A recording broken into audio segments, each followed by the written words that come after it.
इस पे एक महिला जाती है कहीं पे और वहाँ पे कहती है कि गुरुजी मुझे मेरा पति मारता है, टॉर्चर करता है, गुटखा थूक देता है, मतलब बेल्टों से मारता है। गुरुजी मेरा पति अच्छा नहीं है, मारता है, पीटता है, गुटखा खा के मुंह में थूक देता है, बेल्टों से मारता है, गलत सोचता है, किसी से कमेंट चलती है वगैरह वगैरह, मतलब इतना अब्यूज करता है। उस पे एक ओशो की बहुत बेहतरीन बात है, यह क्लिप देखी तो सोचा आपके साथ शेयर करूं और बहुत कुछ सीखने को मिलेगा इस वीडियो से। तो बात ये है ना कि बहुत सही कहा है इसमें ओशो ने, कैसे जो एक पुरुष है, इंसान का माइंडसेट, साइकोलॉजिकल ईगो ही ऐसी है कि वो खुद पे विश्वास नहीं कर सकता ना, वो खुद को जानता है अंदर से। ऊपर से भले उसने कई मास्क पहन रखे हैं बाकियों के लिए और कुछ मास्क खुद के लिए भी पहन रखे हैं कि खुद को खुद की सच्चाई का पता ना लग जाए, क्योंकि अगर खुद को खुद की सच्चाई का पता लग जाएगा तो फिर खुद के साथ बैठना पड़ेगा और खुद की जो असली सत्य है वहां तक जाना पड़ेगा, क्योंकि जिसको सच्चाई का पता लगने लग जाता है अपना,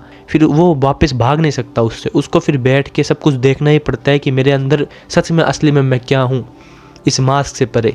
तो हम अपनी सच्चाई नहीं देखना चाहते, इसलिए हम सोचते हैं कि हम कहीं ना कहीं अनकॉन्शियस माइंड में कैसे हैं, इसलिए मेरी जो पत्नी है उसको भी मैं रोक लूँ, उसको भी मैं अपने काबू में रखूं, मैं कंट्रोल में रखूं। ये पावर डायनेमिक्स का खेल है ना। आदिमानव होते थे जब एक आदमी और औरत साथ में रहते थे, तब उन्होंने काम बांटे, तब उन्होंने रोल्स बांटे, और वो रोल्स, जेंडर रोल्स आज तक क्यों चलते आ रहे हैं? क्योंकि पुरुष के हाथ में पावर डायनेमिक है।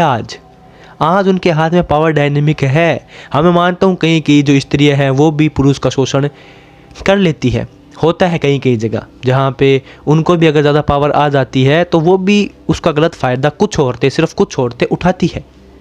तो मैं वही तो कह रहा हूँ, ये पावर डायनेमिक्स का खेल है, ये ईगो का खेल है। ओशो ने बहुत बेहतरीन तरीके से इस चीज़ को समझाया है। पुरुष पत्नियों पर संदेह करते हैं, पहला तो कारण ये होता है कि उन्हें अपने पर भरोसा नहीं, वो खुद बेईमान है, वो खुद धोखेबाज है, वो खुद जानते हैं कि उनकी नजर यहाँ वहाँ भटकती है, तो स्वभावतः उनके मन में ये सवाल उठता है कि मेरी पत्नी की नजर भी न भटकती है। और पत्नियों को डर है पतियों का कि कहाँ जा रहे हैं, क्या कर रहे हैं। जहाँ पे ह्यूमन ईगो होगी वहाँ पे कोई रिलेशनशिप फ्लोरिश नहीं हो सकता है। जहाँ पे कोई ईगो होगी वहाँ पे प्रेम की बात नहीं हो सकती है। ईगो से बहुत बड़ा है प्रेम। आज रो रहे हैं हम सब रिलेशनशिप में, मेरे बॉयफ्रेंड ने ये कर दिया, मेरे हस्बैंड ने ये कर दिया, मेरे वाइफ ने ये कर दिया, मेरे गर्लफ्रेंड ने ये कर दिया, और हम एक दूसरे से उम्मीदें लगा के बैठे, हम एक दूसरे को बांध के बैठे, क्योंकि हम प्रेम नहीं कर रहे, हम अटैचमेंट कर रहे हैं। ईगो हमेशा अटैचमेंट ही देती है, ईगो कभी प्रेम नहीं दे सकती है। और प्रेम तक पहुंचना है तो सबसे पहले ईगो, जो मैं का भाव है, जो तुम्हें कंट्रोल देता है, उसे छोड़ना पड़ेगा। क्योंकि प्रेम सबसे पहले खुद से होगा और प्रेम इस पूरी दुनिया से होगा। प्रेम कभी भी किसी को बांधना नहीं चाहेगा। आज जो लोग ठेकेदार बन के बैठे हैं एक दूसरे के, ये मेरी पत्नी, ये मेरे हिसाब से चलनी चाहिए, ये मेरा पति है, ये मेरे हिसाब से चलना चाहिए, जैसे उसने कहा, ये कोई समाज है? सब एक दूसरे के पीछे जासूसी की तरह लगे हुए, ये कोई समाज है, ये कोई नीति है, ये कोई जीवन जहाँ इतना संदेह है, यहाँ कैसे प्रेम के फूल खिलेंगे? ये समाज नहीं है, ये बैंड बाजा है, ये एक बारात निकल रही है जिसमें सब नाच रहे हैं। जब शादी होती है तो क्यों नाचते हैं लोग?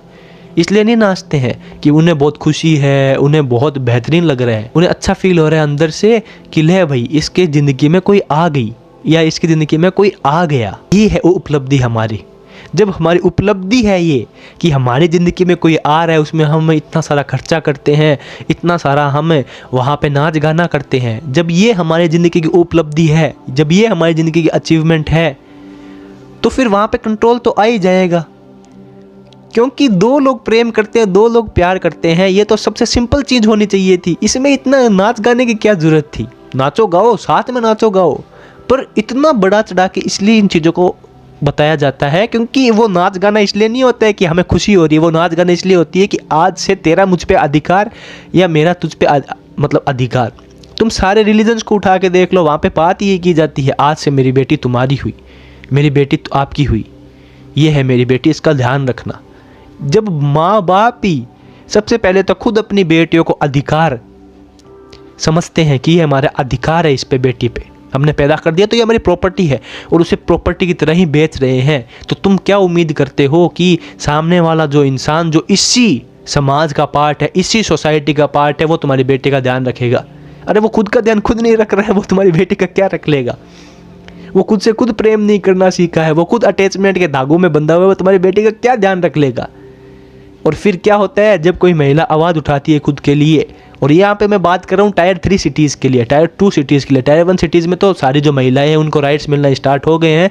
हाँ, मुझे पता है वहाँ पे भी कई महिलाओं को राइट्स नहीं मिले होंगे, बट अगर तुम टायर 2 टायर 3 सिटीज़ में आओ, गाँव वाले एरियाज़ में, वहाँ पर तो औरतों को लगता है कि हमारे पास राइट्स नहीं हैं, ये हमारे संस्कार हैं। इतनी तगड़ी ब्रेन वॉशिंग चल रही है उनकी कि वो विक्टिम है। जैसे अगर तुम कहो कि अगर चिकन अगर KFC को डिफेंड करने लग जाए, वही बात है। तुम गांव में आके देखो एक बार हालात। कई लोग जो कहते हैं कि फेमिनिज्म ज़रूरी नहीं है, सूडो फेमिनिज्म ये वो, हाँ कई लड़कियां गलत फ़ायदा उठाती है फेमिनिज्म का, बट एक बार आओ असली ग्राउंड पे आके देखो। या तुम उन लड़कियों के लिए कह सकते हो जिनके पास राइट्स है, फिर भी वो उन राइट्स का मिसयूज़ कर रही है, बट कुछ हैं और मोस्टली हैं 80% जिनको राइट्स की ज़रूरत है, वहाँ तक तो पहुँच ही नहीं रहे हैं राइट्स।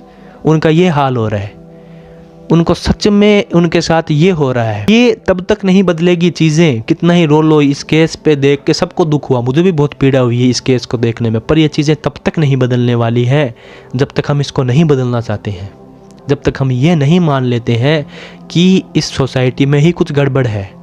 हम एक के केस को नहीं पकड़ सकते हैं जब तक हम सोसाइटी के रूट कॉज पे नहीं काम करेंगे। पर हम कैसे काम कर लेंगे एक सोसाइटी के रूट कॉज पे? जब हम खुद को बदलेंगे, जब हम पास वाले को समझाएंगे, जब हम एज अ यूनिट काम करेंगे, तो आसपास की चीज़ें बदलनी स्टार्ट हो जाएगी। हमें लगता है कि हम कुछ नहीं कर सकते, हमारे हाथ में कुछ नहीं है। हमारे हाथ में बहुत कुछ है, हमारे हाथ में हम खुद हैं। खुद को संभालो, खुद को संभालोगे तो दूसरे को भी संभाल लोगे इनडायरेक्टली। क्योंकि जब तुम्हारी ज़िंदगी में कोई भी आता है as a friend, as a बस कुछ टाइम के लिए, as a partner, as a माँ बाप, कुछ भी आता है, तो तुम्हें पता होगा तुम्हें कहाँ अटैचमेंट रखनी है, कहाँ अटैचमेंट नहीं रखनी है। क्या तुम कुछ ऐसा तो नहीं कर रहे हो जो उसके राइट्स का मिसयूज़ है? क्या तुम ऐसा तो नहीं कर रहे हो जहाँ पे ईगो से उसको बांधने की कोशिश कर रहे हो, उसको कंट्रोल करने की कोशिश कर रहे हो? यहाँ पे तो इस महिला ने बहुत बढ़िया किया कि ये वो छोड़ के आ गई उस पति को। पर 99% महिलाओं के पास जो टायर 3 सिटीज़ टायर 2 सिटीज़ में रहती है, उनके पास तो होता ही नहीं है ये मतलब ऑप्शन ही कि वो कहाँ जाए। उनके माँ बाप हाथ खड़े कर देते हैं और उनका पति तो है ही ऐसा, और वो तो खुद इतनी सक्षम हो ही नहीं पाती, उनमें इतनी हिम्मत बचपन से डाली नहीं गई। उनके माइंड की कंडीशनिंग, जैसे कहते हैं ना जिद्दू कृष्णमूर्ति की, माइंड की जो कंडीशनिंग है, जो थॉट्स हैं, इससे ये आदमी ने खुद को बनाया है। तो उनके थॉट्स ही ऐसे होते हैं, उनकी कंडीशनिंग ही ऐसी होती है कि वो अंदर से टूट चुकी होती है। उन्हें लगता है कि मेरे तो बस की कुछ बात ही नहीं है, तो वो कहाँ से आएगी निकल के? सो सैल्यूट टू दिस लेडी की जो बाहर आई, जो छोड़ के आ गई उस आदमी को, बहुत सही किया। बट काफ़ी महिलाएं जो नहीं आ पा रही है, उनके लिए हम क्या कर सकते हैं? हम पकड़ के तो एक एक को नहीं लेके आ सकते, हम नहीं बोल सकते हैं कि आपके साथ गलत हो रहा है, बट हम ग्राउंड रियलिटी से स्टार्ट कर सकते हैं, हम खुद से स्टार्ट कर सकते हैं। लोगों को बांधना छोड़ो, ये टॉक्सिक मैस्कुलिनिटी छोड़ो, ये टॉक्सिक फेमिनिज्म छोड़ो। हमें इंसानों को काम करना पड़ेगा। और मैं खासकर मेल्स को कहना चाहूँगा, मर्दों को कहना चाहूँगा कि आप अपनी ईगो छोड़ें, आप अपने अटैचमेंट छोड़ें। ईगो से नहीं चलते हैं रिश्ते कि मैं किसी को कंट्रोल कर लूँगा, किसी को दबा लूँगा, किसी को मार लूँगा तो वो मेरी प्रॉपर्टी हो गई, या फिर मैं ऐसा कुछ कर लूँगा। नहीं, ना प्रेम ऐसे बनता है, ना रिश्ते ऐसे बनते हैं। और जिन्हें लगता है कि प्रेम रिश्ता यही है, ये समाज का पार्ट है कि एक दूसरे को मारा जा सकता है, एक दूसरे को बांधा जा सकता है, दबाव में रहा जा सकता है, फिर वो समाज का खेल है, घिनौना खेल, वो कभी प्रेम नहीं हो सकता। जहाँ पे प्रेम की जगह ये सब चीज़ होने लग जाए, वह समाज का हिस्सा नहीं हो सकता है। स्त्रियों को शिक्षित होना पड़ेगा, स्त्रियों को जागना पड़ेगा, आदमियों को जागना पड़ेगा, आदमियों को सबसे पहले खुद को समझना पड़ेगा, स्त्रियों को सबसे पहले खुद को समझना पड़ेगा। जिस दिन स्त्री और आदमी खुद को समझ लेंगे, उस दिन हो जाएगा काम। और जब तक नहीं समझते हैं, तब तक यही होता रहेगा। जो गांव में टायर 2 टायर 3 सिटीज़ में, जहाँ तक उनके पास राइट्स ही नहीं, उनके पास इन्फॉर्मेशन ही नहीं है कि हमें जागना है औरतों के पास, वो औरतें ऐसी होती रहेगी पीड़ित। और कुछ मर्द भी होते रहेंगे पीड़ित, जिनकी आए दिन खबरें आती रहती है कि उन्होंने एलिमनी के केस में वगैरह वगैरह केस में सुसाइड कर लिए। क्योंकि किसी के हाथ में भी ज़्यादा पावर गई, किसी के हाथ में भी ईगो आ गई, चाहे फिर आदमियों केस ज़्यादा इसलिए क्योंकि केसेस ज़्यादा उनके हैं। बट बात वो सेम ही है कि आदमी के हाथ में अगर ईगो आ गई और अगर औरत के हाथ में ईगो आ गई, तो दोनों ही भयंकर हैं, दोनों ही सर्वनाश एक दूसरे का करने हैं वाले। पर बात यह है कि जब औरत के हाथ में ईगो आती है तो उसके खिलाफ हम बोलने के लिए हो जाते हैं खड़े कि देखो ये कैसी औरत है, क्या है। बट अगर आदमी सेम सदियों से ये चीज़ें आ रहे हैं करते, बट उनके खिलाफ जैसे ही कोई बोलता है वैसे कह देते फेमिनिस्ट। सही के खिलाफ खड़े होने हो जाओ स्टार्ट, चाहे औरत हो चाहे आदमी हो। जहाँ पे ईगो आ जाए, जहाँ पे बांधने की चीज़ें आ जाए, जहाँ पे ये चीज़ें आ जाए, तो वो प्रेम नहीं है। और जो प्रेम नहीं है, जो सही नहीं है, जो सत्य नहीं है, उनके खिलाफ हो जाओ खड़े। अपने आप से जागो, खुद से सच बोलो। समाज का घिनौना खेल छोड़ दो। वो उसकी जासूसी कर रहा है, वो उसकी जासूसी कर रहा है, वो उसके पीछे पड़ा है, वो उसके पीछे पड़ा है। बंद कर दो ये सब घिनौना खेल। जाग जाओ, समझ जाओ, प्यार ये नहीं है।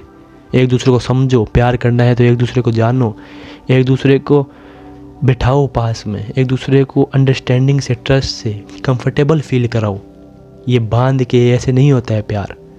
और अगर जिनको अटैचमेंट में रहना है, जिनको एक दूसरे को अपनी प्रॉपर्टी मानना है और जिन्हें लगता है यही करना ठीक है, वो फिर प्यार नहीं कर रहे, वो फिर समाज का गंदा खेल खेल रहे हैं, या फिर मैं यूँ कहूँ साफ साफ कि ईगो का गंदा खेल खेल रहे हैं। उनकी ईगो चाहती है कि वो किसी को बस में कर ले, मुट्ठी में कर ले, बस ये मेरी है, ये मेरा है।